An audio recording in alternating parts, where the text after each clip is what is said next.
Olá, sejam bem-vindos à parte 4 do nosso estudo sobre cálculo algébrico do oitavo e nono ano. Então, hoje a gente vai falar dos polinômios em geral, sem entrar nas operações, e vamos dar o início ao nosso estudo de equação do segundo grau, que é um assunto muito trabalhado no nono ano. Acompanha comigo na tela. A nossa habilidade hoje vai ser a habilidade que a gente vem repetindo nessas últimas aulas: resolver e elaborar problemas que envolvam cálculo do valor numérico de expressões algébricas, utilizando as propriedades das operações, junto com a nossa nova habilidade, compreender os processos de fatoração de expressões algébricas com base em suas relações com os produtos notáveis, para resolver e elaborar problemas que possam ser representados por equações polinomiais do segundo grau. Mas para isso, nós precisamos ter uns estudos prévios. Então vamos trabalhar polinômios. A figura a seguir representa o terreno que Mariano e Lucélia compraram para construir um imóvel, certo? Vamos representar a área desse terreno considerando todas as medidas na mesma unidade de comprimento. Para isso, vamos representar a área de cada uma das partes, 1, 2 e 3, e adicioná-las. Mas cadê o terreno? Está aqui. Então vamos observar. Esse é o terreno Mariano e Lucélia compraram para construir um imóvel. Estão na mesma unidade de comprimento, certo? A gente poderia dizer que se todas as medidas tivessem em metros, elas estão na mesma unidade de comprimento. Se o terreno for muito grande, a gente pode considerar o decâmetro, né? Ou o hectômetro, ou até mesmo o quilômetro, mas eu acredito que não seja o caso. Para isso, vamos representar a área de cada uma das partes. A parte 1, parte 2 e parte 3 e adicioná-las. Então a área 1, certo? Da figura 1, base x, altura x, são figuras retangulares, certo? Então x vezes x, como a gente viu no nosso vídeo anterior, x elevado ao quadrado. Área 2, a base é y, altura x. Então base vezes altura, y vezes x, que a gente pode simplesmente deixar como xy também. A área da figura 3 é y, que é a base, vezes y, que é a altura, certo? Fica y vezes y ao quadrado. Então a área do terreno é x ao quadrado mais xy mais y ao quadrado, certo? Observa que se eu tentar fazer a adição desses três termos, eu não vou conseguir, porque, como a gente viu na nossa aula anterior, eles não são semelhantes. Certo? X ao quadrado é uma parte literal diferente de xy, diferente de y ao quadrado. Então eu deixo dessa forma, que caracteriza um polinômio, certo? A expressão x ao quadrado mais xy mais y ao quadrado indica uma adição de monômios não semelhantes. Ela é um exemplo de polinômio. Nesse caso, é um polinômio de três termos que chamamos de trinômio, certo? A gente falou rapidamente na aula passada sobre binômio, hoje a gente está vendo o que é trinômio. Quando tem mais de três termos, a gente generaliza mesmo e chama simplesmente de polinômio. Então, dependendo do autor, ele diz que polinômios é geral, certo? Pode ter um termo, dois termos, três termos, quatro termos em diante. Há autores que especificam bem. Quando é um termo é monômio, quando é dois termos é binômio, quando é três termos é trinômio e mais de três termos é polinômio, certo? Para o nosso caso aqui, a gente vai considerar polinômio de uma maneira geral, podendo ser inclusive monômio, binômio e trinômio. Quando for o caso, a gente vai especificar cada um deles. Toda expressão que indica uma soma algébrica, adição ou subtração de monômios não semelhantes é chamada de polinômio. São polinômios as seguintes expressões algébricas: 5a ao quadrado menos 3a mais 1, certo? Não posso subtrair, nem posso somar, então fica dessa forma, que caracteriza um polinômio. 4x ao quadrado menos 2xy mais 3x, certo? 2x mais 6, 2 terços de x menos meio de y mais 5, a ao quadrado menos 2ab mais b quadrado menos a ao quadrado b quadrado. Observa que todas as partes literais também são diferentes. Conforme o número de parcelas ou termos com partes literais diferentes, um polinômio recebe nomes especiais. Veja, foi o que a gente falou agora há pouco. A gente vai considerar polinômio de uma maneira geral, certo? Mas se tiver um termo, a gente chama de monômio, como a gente já trabalhou. Se tiver dois termos, se houverem dois termos, a gente chama de binômio. 3 termos, trinômio, e um número qualquer, incluindo 1, 2, 3, a gente chama simplesmente de polinômio, certo? Foi o que a gente falou agora há pouco. Embora tenham nomes especiais, monômios, binômios e trinômios são casos particulares de polinômios. Redução de termos semelhantes, certo? É algo parecido à nossa última aula, isso aqui vai te reforçar. Podemos simplificar uma expressão algébrica que apresenta termos semelhantes, determinando sua forma reduzida. Veja, por exemplo, como podemos indicar o perímetro de um canteiro de jardim, representado pela região poligonal a seguir. Então, observa, isso aí é um canteiro de jardim, e eu vou tentar calcular o perímetro. Certo? Vou calcular, na verdade, o perímetro baseado nessas informações. Os lados estão todos em função de monômios, certo? 2x, y, 2y, 4x, 3y. Então, para eu calcular o perímetro, lembrando que perímetro é o quê? É a soma das medidas de todos os lados do polígono, certo? Mesmo que o polígono ele seja côncavo ou convexo, certo? Então vamos observar, se eu fosse cercar esse terreno, aí eu queria saber quantos metros de cerca eu iria usar.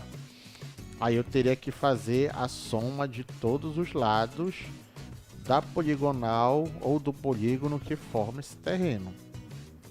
Então nós temos, ó, acompanha comigo, 2x mais y, mais 2x, mais 3y, certo? Que aparece lá também, mais 4x, mais 2y. Não está em ordem, mas todos os termos aqui estão aparecendo ao lado.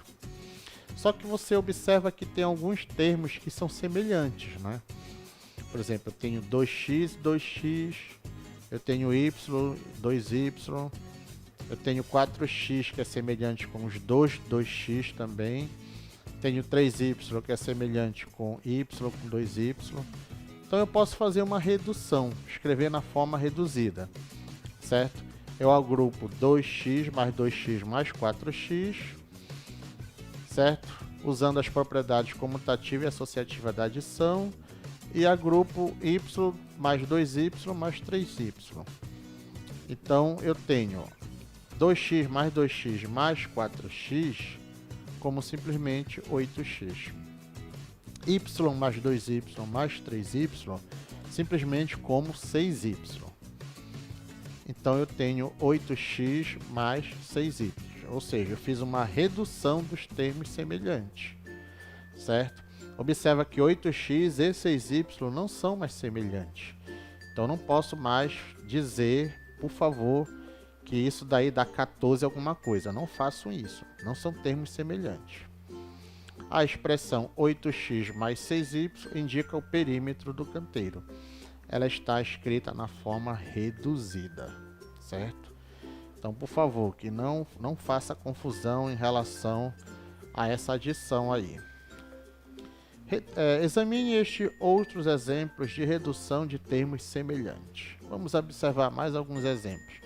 3y menos 7y mais 5y, certo? Aplicando a propriedade distributiva, que na verdade gerou 3y menos 7y mais 5y, eu tenho 3 menos 7 mais 5. 3 menos 7 vai dar menos 4, certo? E menos 4 mais 5, que é a mesma coisa que 5 menos 4, vai dar 1.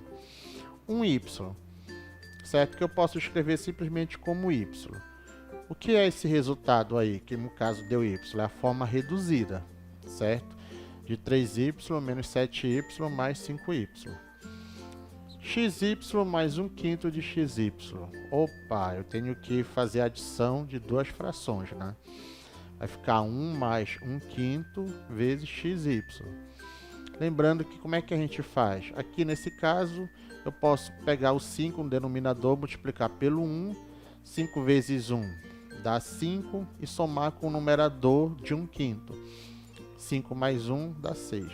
Aí repete o denominador 5. Isso aí a gente faz quando nós temos o número inteiro e o número fracionário, certo? É um caso particular.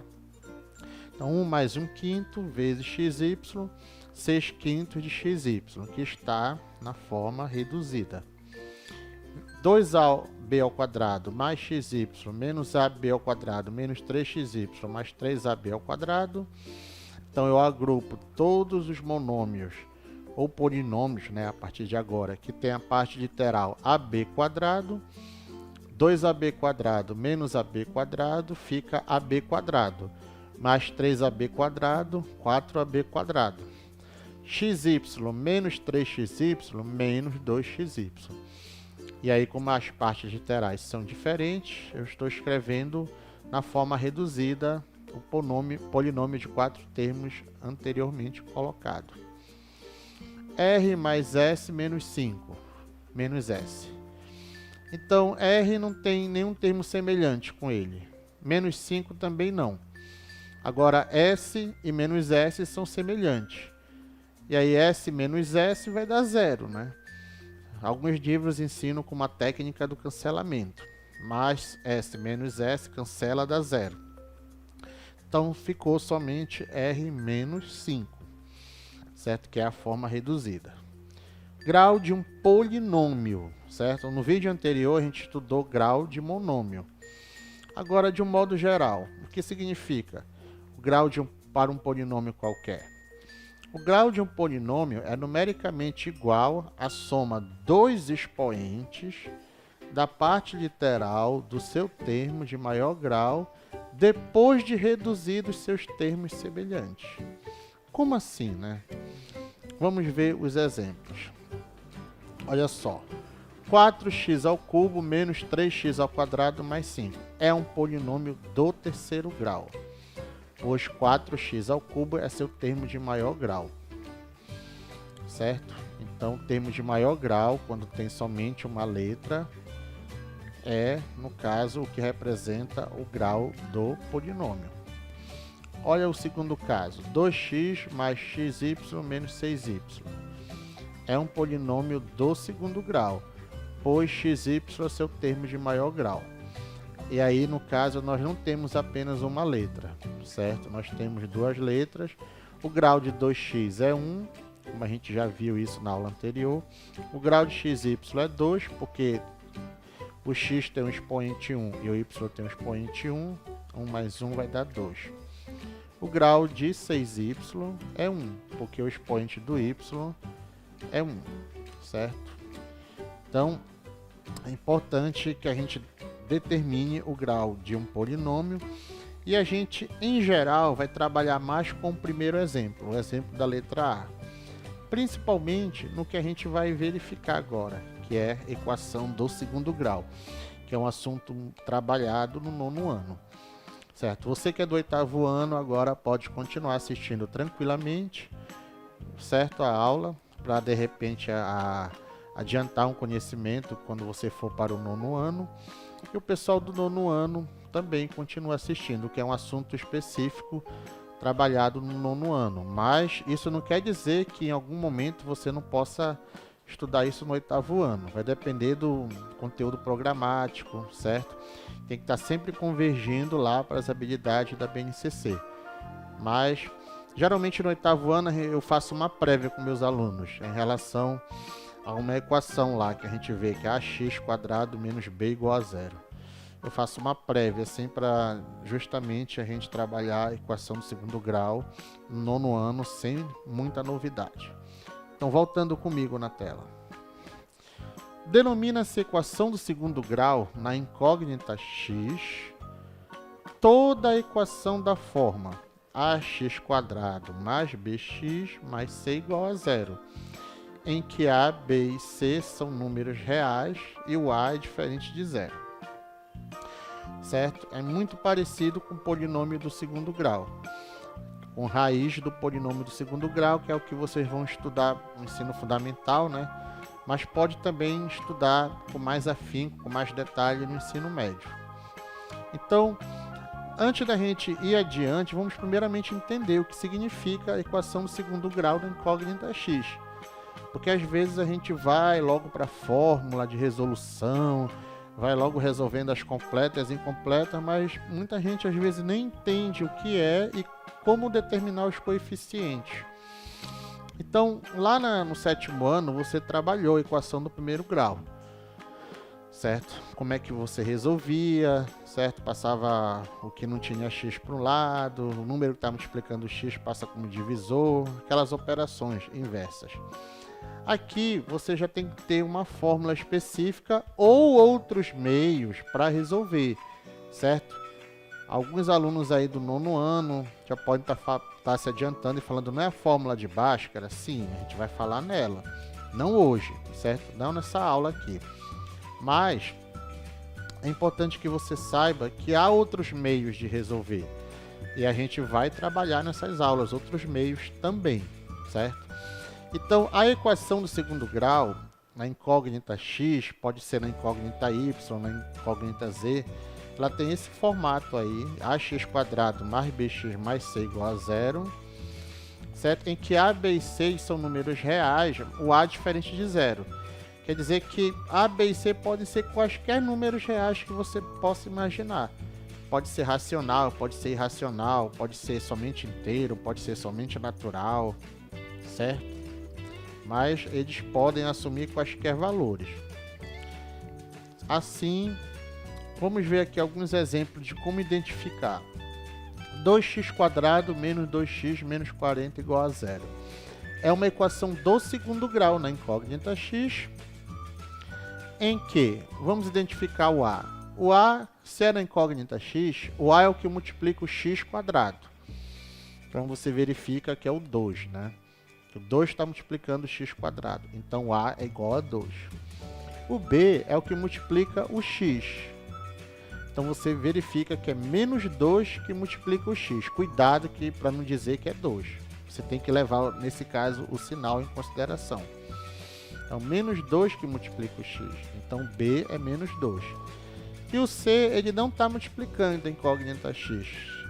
O pessoal chama de termo independente, né? Mas eu não gosto muito de usar essa expressão. Vamos dizer que é o termo, é um número que não multiplica o x. No caso da equação, está na incógnita x. Nesse caso, é o menos 40. Então, c é igual a menos 40. Certo? Outro exemplo, x² menos 25 igual a zero. É uma equação segundo grau na incógnita x, em que, lembrando que o a é o que multiplica o x². Ah, mas não aparece um número ali. Aparece, só que ele está implícito, que é o 1. Então, a é 1. O b realmente não aparece ali, mas está implícito também. Como assim? Ele é o termo, ele representa o zero, que representa o termo 0x. É como se eu tivesse escrito essa equação assim, ó, x² mais 0x ou menos 0x menos 25. Por quê? Porque 0x é 0 vezes x, que vai dar 0. Então, nesse caso, o b é 0. E o c é o que não multiplica o x, já que a equação está na incógnita x, é menos 25. Já adiantando, a gente pode dizer que esse primeiro exemplo é uma equação completa do segundo grau e o segundo exemplo é uma equação incompleta do segundo grau. Já adiantando, certo? Que a gente vai trabalhar isso aí também. Outro exemplo, 6x² menos 9x igual a zero. é uma equação do segundo grau na incógnita x, em que, lembrando que o a é sempre o termo que multiplica o x² e não pode ser zero, nesse caso é 6. O b é o que multiplica o x, nesse caso menos 9, e o c é o que não multiplica não multiplica a incógnita x no caso. Então você não está vendo, né? Então é o zero, é como se tivesse mais zero. É como se tivesse 6x² menos 9x mais zero. Então c é zero. Esse terceiro exemplo também é uma equação incompleta do segundo grau. Então, equação completa é quando você consegue ter todos os termos a, b e c diferentes de zero. O a, obrigatoriamente, ele tem que ser diferente de zero. A incompleta é quando você tem ou b ou c ou ambos igual a zero, certo? Já adiantando o nosso estudo lá no futuro sobre resolução de equações do segundo grau. Nas equações do segundo grau com uma incógnita, os números reais a, b e c são chamados coeficientes da equação. Assim, se a equação for na incógnita x, a será sempre o coeficiente do termo em x², como a gente tem feito. B será sempre o coeficiente do termo em x. C será o coeficiente sem incógnita, ou termo independente de x, certo? Eu, particularmente, não gosto de trabalhar termo independente, mas aparece muito em livros, então vamos considerar, certo? Eu gosto de dizer que C é o coeficiente sem incógnita, ou o termo que não multiplica o x, certo? Então, é importante você saber identificar esses três termos, primeiramente, antes de partir para a resolução, porque para a resolução você precisa usar corretamente esses três termos, certo? Se você trocar um dos três termos, ou os dois, ou você colocar um sinal errado, você já vai errar a resolução da equação, certo? Então, equação completa e equação incompleta é o que a gente já adiantou, mas vamos ver com mais detalhes agora. Pela definição, devemos ter sempre a diferente de zero. Entretanto, podemos ter b igual a zero ou c igual a zero, certo?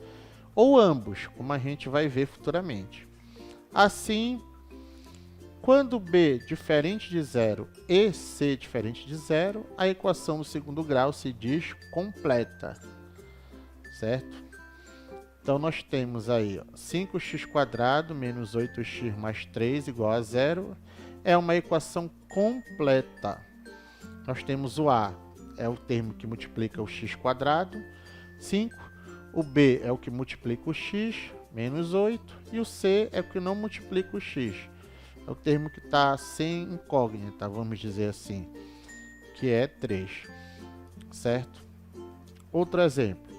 y² mais 12y mais 20. Cuidado que essa equação ela não está na incógnita x, ela já está na incógnita y, certo? Então é muito importante a gente ter esse cuidado, porque em geral a gente costuma trabalhar com x, mas pode ser que apareça na incógnita y, na incógnita z ou em qualquer outra letra, certo? Então não confunda. Continua sendo a mesma situação. Nesse caso, é uma equação completa na incógnita y. E o a vai ser o quê? Vai ser o que multiplica a incógnita ao quadrado. Nesse caso, a incógnita é y. Então, vai ser o termo que multiplica o y ao quadrado. Aí você olha e diz, poxa, mas não tem nenhum. Tem, a gente já trabalhou, está de modo implícito. O a é 1. O b é o que vai multiplicar o y, já que está na incógnita y, é o que multiplica o y. Você verifica que é o mais 12, ou 12 simplesmente. E o c, ele não vai multiplicar a incógnita y, certo? Nesse caso é mais 20. Você escreve simplesmente como c igual a 20. Agora, quando b igual a 0 ou c igual a 0, ou ambos, né, a equação do segundo grau se diz incompleta, certo? Lembrando, mais uma vez, que o A nunca pode ser zero, somente o B ou C. Então, olha só os exemplos. X² menos 81 igual a zero. É uma equação incompleta, certo? O A nunca pode ser zero, nesse caso é 1, está na incógnita X. O B, não está aparecendo nenhum termo aí multiplicando o X, né? Então, é o zero que está multiplicando o X para dar zero. Então, o B, nesse caso, é zero. E o C, que não está multiplicando o X, é menos 81, certo? Essa equação aí é uma forma bem simples de resolver se você tem um domínio da raiz quadrada. Esse tipo de equação eu costumo resolver já no 8º ano, mas sem caracterizá-la como equação do segundo grau, certo? Já é uma equação que muitos livros já trazem no livro do 8º ano. Então, se você é do 8º ano e está assistindo até aqui, esse tipo de equação, onde o B é zero, geralmente é uma equação muito trabalhada no 8º ano. 10t² mais 2t igual a zero. Observa que é uma equação que está na incógnita t, certo? Igual a zero. É uma equação incompleta. O A nunca pode ser zero, nesse caso é o que multiplica o t², é 10. O que multiplica o t é mais 2, certo? Que a gente pode escrever simplesmente como 2. E o que não multiplica o t aí não está aparecendo. Na verdade seria o zero, né? Seria 10t² mais 2t mais 0 igual a zero, certo? Mas ele não está aparecendo. 5y² igual a zero, certo? É uma equação incompleta. Essa equação aí também dá para resolver tranquilamente no 8º ano, pode ser abordada, certo? Não como equação do segundo grau, mas você pode simplesmente trabalhá-la como uma equação assim, representando um polinômio do segundo grau, certo? Sem definir como equação do segundo grau propriamente. Então, observa, o A é o termo que vai multiplicar a incógnita ao quadrado. Nesse caso, como está na incógnita y, então vai multiplicar o y². Então, o A é 5. O B será o termo que não multiplica o y. Não está aparecendo, certo? Então, a gente já sabe que tem ali mais 0y. Então, o B vai ser o 0. E o C vai ficar mais 0, certo? É o termo que não vai multiplicar o y. Como não está aparecendo, vai ficar C igual a 0. Então, muito cuidado com a linguagem, certo? Eu já verifiquei muita situação quando o aluno diz assim, olha, o B não existe. Ele existe, só que ele é igual a 0. Ah, o C não existe. Ele existe, ele é igual a 0. Ah, no terceiro exemplo, não existe nem o B nem o C, existem. Eles são iguais a 0. Certo? Então, cuidado com essa linguagem, porque quando você diz que não existe, como você está no campo dos números reais, você está dizendo que não existe número real, mas o 0, ele é um número real, então existe, certo? Novamente, as nossas referências, que a gente tem trabalhado até então, certo? Há novidades nas nossas referências, certo? Então, mais uma vez, a gente finaliza a aula de hoje e já dá o direcionamento para você, no caso, que é do 9º ano. Se nunca estudou equação do segundo grau, dá uma revisada nesse vídeo, certo? Você que é do 8º, pode já se adiantando para o estudo no 9º ano da equação do segundo grau, certo? A gente vai mesclar essa parte da álgebra do 8º ano e 9º ano nas nossas próximas aulas. A gente vai falar de fator comum, vai falar de fatoração, e aí a gente vai ver como esses dois assuntos podem nos ajudar a resolver também a equação do segundo grau. Então eu te convido novamente para assistir futuramente essas aulas. Desde já a gente agradece novamente, deseja bons estudos. Até a próxima.